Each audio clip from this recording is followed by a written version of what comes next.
اعوذ باللہ من الشیطان الرجیم بسم اللہ الرحمن الرحیم قال امام سجاد علیہ السلام القول الحسن یسری البالا وینمی الرزق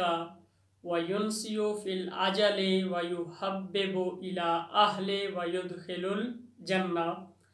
امام سجاد علیہ السلام فرماتے ہیں کتاب الخصال جلد نمبر 1 صفحہ نمبر 317 میں امام علیہ السلام فرماتے ہیں کہ نیک گفتگو، اچھی گفتگو کرنا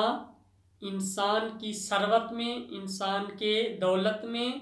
اور انسان کے رزق و روزی میں اضافے کا باعث بنتی ہے۔ پھر فرماتے ہیں وَيُنْسِيُ فِي الْأَجَلِ، اور انسان کی جو موت ہوتی ہے وہ تاخیر میں چلی جاتی ہے اور اس کے گھر والے، اس کے اہل خانہ اس شخص سے محبت کرنے لگ جاتے ہیں اور آخر میں وہ شخص جنت میں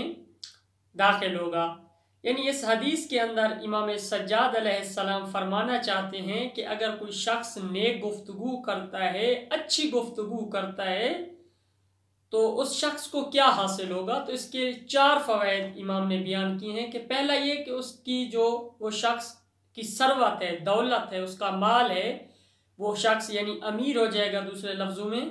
اور اس کی رزق اور روزی میں اضافے کا باعث ہوگا۔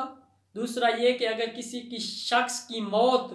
جلدی لکھی ہوئی ہے تو اس نیک عمل کی وجہ سے، نیک گفتگو کی وجہ سے اس کی موت تاخیر کا شکار ہو جائے گی۔ تیسری یہ کہ اس شخص کے گھر والے، اس کے خانوادہ اس شخص سے محبت کرنے لگیں گے، اور چوتھی یہ کہ وہ شخص آخر میں جنت میں داخل ہوگا۔ یعنی اگر کوئی نیک اور اچھی گفتگو کرتا ہے تو اس کو یہ 4 چیزیں حاصل ہوں گی۔